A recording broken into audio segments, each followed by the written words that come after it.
Edmonds, have you ever reviewed your Wikipedia entry? Once in a while I do. I don't know when was the last time, but maybe a year ago. Okay. I mean, do you know, I mean, have you ever contributed to it, or do you know people who do contribute to it? No, I know many people, they take any mainstream media articles or any reports, they put it in there, but no, okay. I haven't contributed. Have you, when you've looked at it, have you thought that it's generally accurate about the statements that it makes? Yes, generally yes.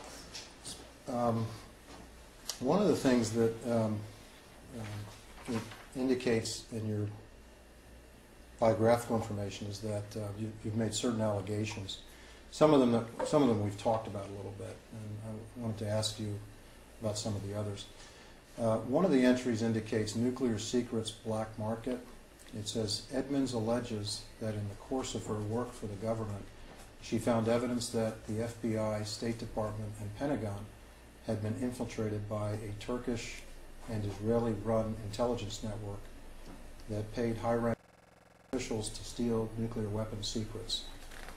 And they have some footnotes for that and some sites. Is that correct that you've made those allegations? That information is correct, and if ever we're making it, I would say those are government organizations and others. There's another place missing there. They list the State Department, etc., but there's one other place that's missing. And what is that place? That would be RAND Corporation. And can you tell me about the, sort of give me some more information about the Turkish and Israeli-run intelligence network that is referred to there? Again, this information has been public, without getting into any methods of intelligence gathering. Yes, through certain U.S. Officials, executively appointed officials,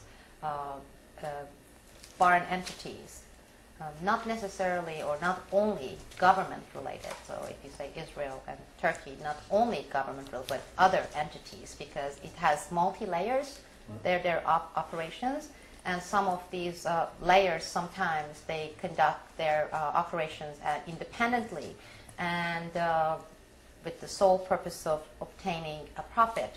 And therefore, the information they obtain, let's say the nuclear or weapons technology related information, doesn't necessarily only go to Turkey or Israel, but they sell it to the highest bidder. That's how they operate. They contact their people, whether it is in ISI, in Washington, D.C., part of the military attaché for Pakistani intelligence, or the certain Saudi business people in Detroit may be contacted.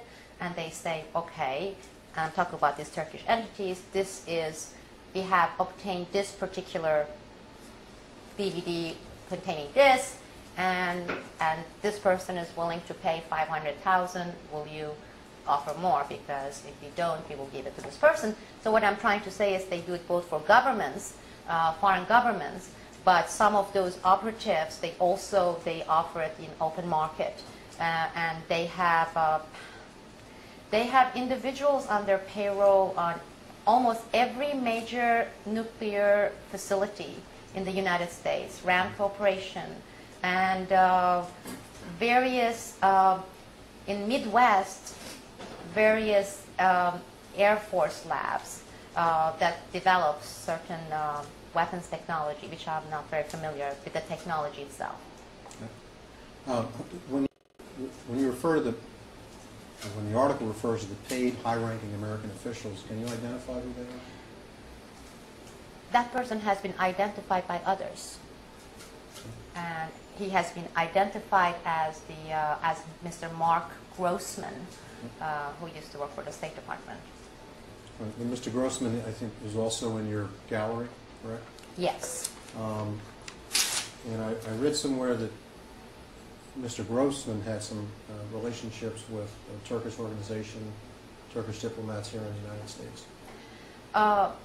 Yes, he had very, very close relationship with not only Turkish diplomatic communities and entities, but business, and also some of these criminal layer operatives that I told you about And currently that he's not working, he actually is working for a Turkish company called İhlas Holding.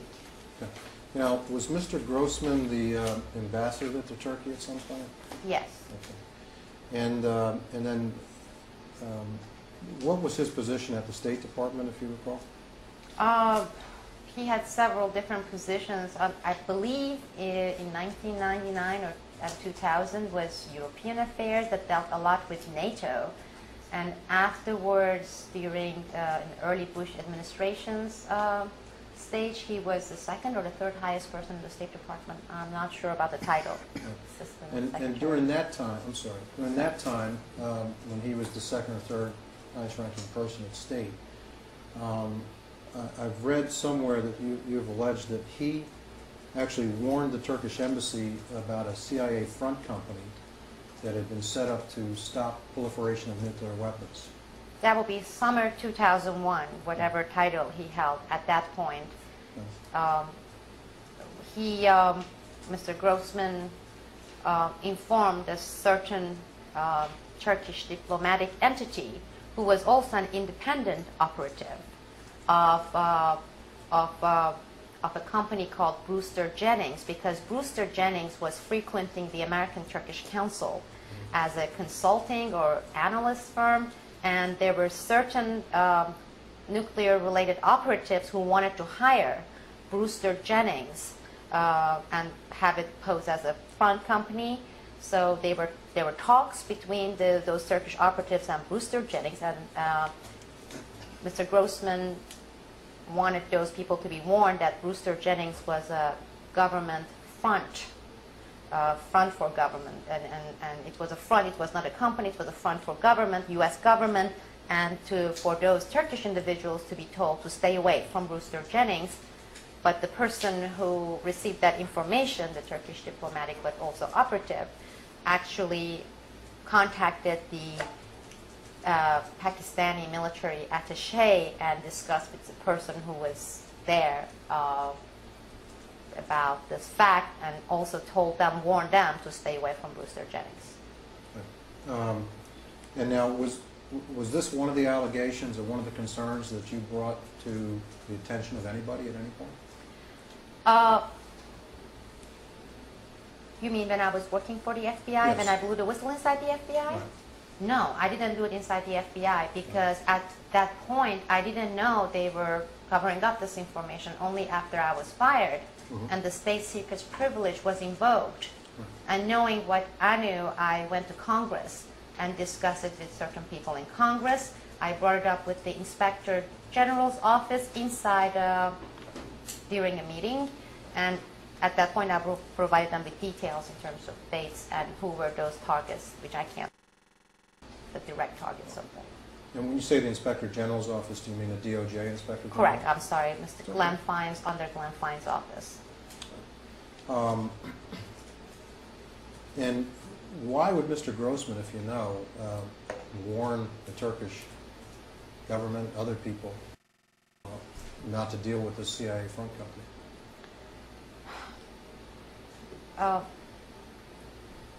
There were various relationships and various activities Mr. Grossman was engaged with these individuals, and I don't know which reasons was the top reason for him to do it. Some of them were the monetary relationship, but others dated back to operations that he was leading while he was an ambassador U.S. ambassador in Ankara, in Turkey, up until 1997.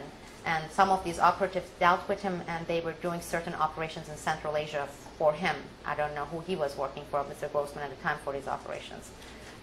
It's hard for me to tell. He was involved in so many different things, and I don't know which one constitutes the biggest reason he was providing this.